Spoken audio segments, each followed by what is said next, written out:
hopefully you've read through the notes now and you can kind of know what a prism and a pyramid and cones and cylinders and things are, okay? But yeah, we're going to go for just a sort of rectangular or a square prism, and I'll show you the technique for laying out an surface development drawing, and then we'll have a wee go at doing it. Now, mine will have to be quite small because I'm working with A3, it's just what I've got at the minute, but in your pack you should, sorry, I'm working with A4. In your pack you should have some A3 paper, so it should be a wee bit easier, you'll be able to work to a kind of bigger scale there, okay? So, what we need to do first of all when we build up an orthographic or a surface development drawing is to create our orthographic view, okay? So I'm starting really close to the edge, just as I say, because I'm working on quite a small sheet here, okay? What I'm going to do is I'm just going to build up my elevation just now. Now, as I say, we're just doing a kind of a rectangle or a square type object just now, just to kind of go over how to build up that surface development, and then we'll add a wee cut to it after as well. So let's say that's my elevation there, and this shouldn't be anything new to us, we've done quite a bit of practice orthographic sketching so far, okay? So what we can do is we can project our lines across to take that height over. Now this one I'm not doing it to any set sizes, I'm just doing a kind of square slash rectangle, like literally just this sort of shape, okay? So that's my front view, maybe here. I'm just going to do the side and the top. So I've taken over the height, I leave my gap between my drawings, I'm not fussed how big that gap is, I'm actually going to move over a bit, like I say, I'm tight for space on this sheet, so mine will be quite close together. You should be working on A3, so you should be able to make it a wee bit bigger. Let's go for that sort of thickness there, just, in fact I'll make it quite skinny just so we can see a nice obvious difference between our sizes. So if I look at this, it's kind of wider one way and then it's a bit narrower this way. We need to build up our top view. Okay, so to do that, you should be using your 45-degree set square, which you should have in your wee box. I've just been using that one because it's taller. So to build up our plan view, what we can do, if you remember, is we take the front edge up, and then we take the front edge of where our plan view starts, and those points where they bump into each other will run up at 45 degrees. Okay, so there's nothing new here in this drawing, I'm just kind of covering what we've already done. So this is where my new view is going to start. I can take the widths up quite quickly, and then what we do is we take that bounce line, let me just quickly highlight it just so we can see what we're working with. So that's my bounce line there, so front edge, and then we're out at that 45 degrees. What we can do is anything that's kind of on either of these views we can take up to the bounce line and we can transfer them onto other views. So we're going to take the depth of the object up, so we're going up till I hit the bounce line and then I go straight across there, okay? Now you'll notice I'm lining my set square up with all the different lines or edges of my page just to make sure that I'm keeping myself as square as I can do. Oh, that said, I go over the edge a wee bit. So what we've got there is the front, side and top of this object.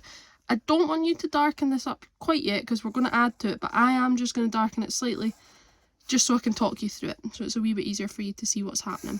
Okay, so at the minute what we've got is just an orthographic drawing of a cuboid, really. Nothing exciting, nothing difficult about that.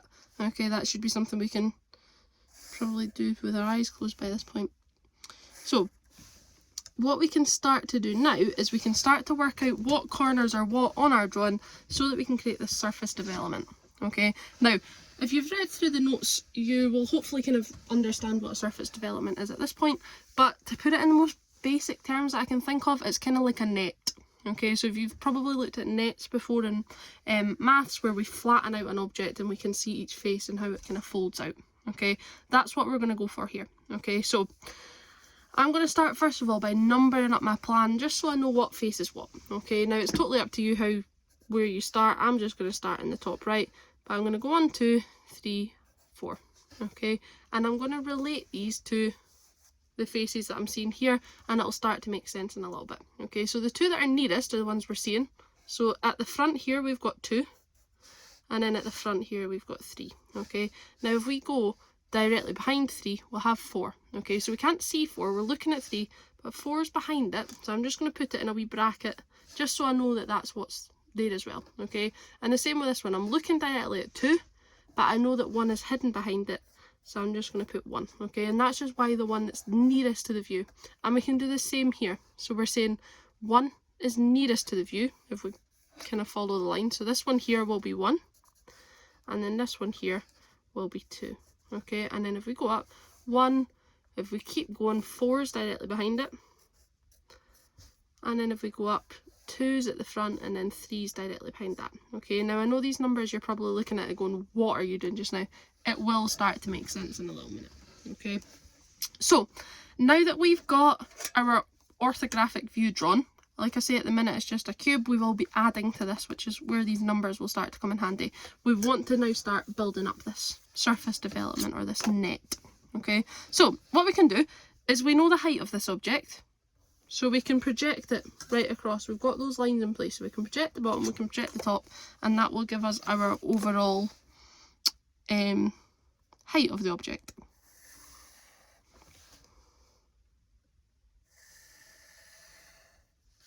I want to take them over just a little bit further.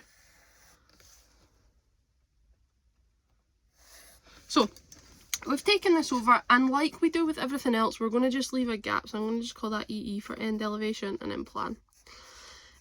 So we'll leave our space, okay, and what we're going to start with is the number 1. Okay, so edge 1. Now, we could measure this because it's just a rectangle. We could just measure it. It wouldn't take us too long. Okay, but the further we get through this little unit, the more kind of complex we'll be getting with our shape. So we'll be adding in hexagons and things like that. So we'll have quite a lot of sides to work out.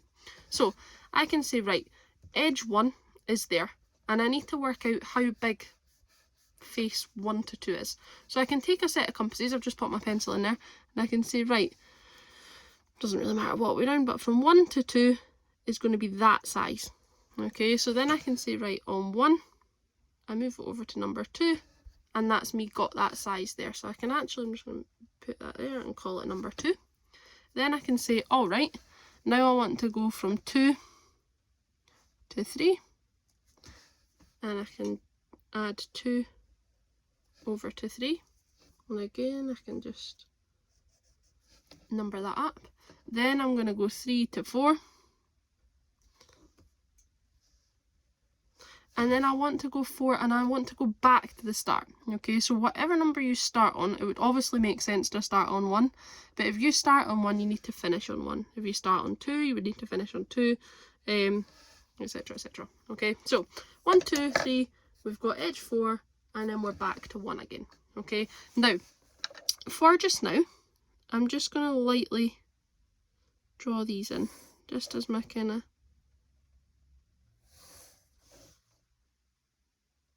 construction lines. So what we've got here is it starts here at number 1. Let me do the very outside edge just so you can see.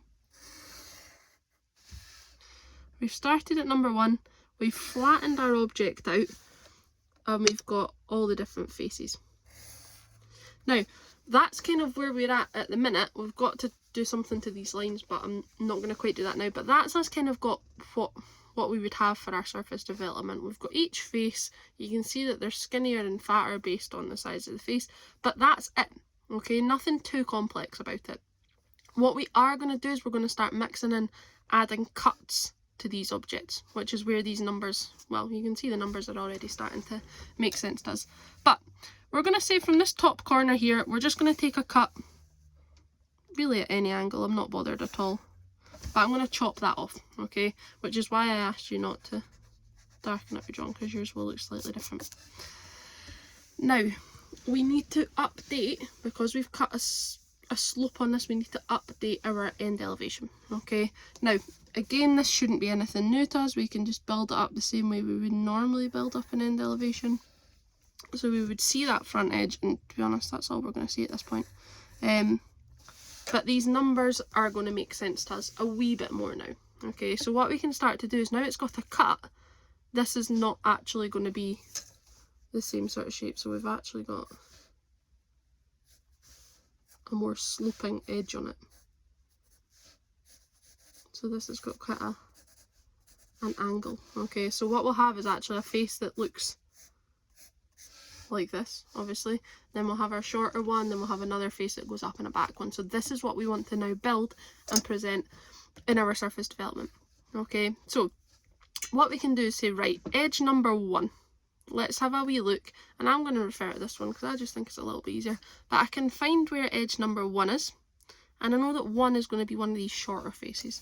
So what I can do is, again, I'll just project these lines all the way across nice and lightly. But number 1 is one of the short faces, so what I can do is put a little dot where number 1 is. If I then have a look again, I'm just sticking with this one because I just think it's a wee bit easier. I can find where 2 is, and again it's a short one. So 2 is a short face. Then I find that 3 is that taller one. So it's kind of just a bit of a dot to dot at this point. 4, we're back to another tall one. And then we're back to 1 at the end. So if I have a look, 1 is another short shape, like that. So all I now need to do is, like I say, join the dots. So it goes along, then it will go up the way, then it runs along, and then we go back down. Okay, again, I've darkened mine up so you can see a wee bit more clearly on the video. These were just projection lines, they're just there to kind of build up the drawing. But what we've got now is that new net, or that new surface development, which shows kind of what each face is. So if we take it face at a time, if we were to cut this out and fold it up, we would have this little 3D object.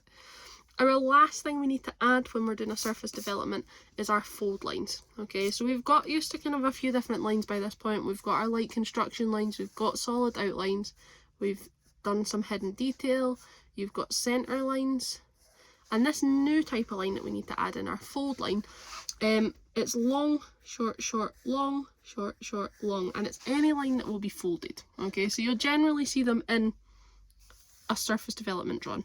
So darken this up, and all our inside edges are now going to become fold lines. So we would go long, short, short, long, short, short, long.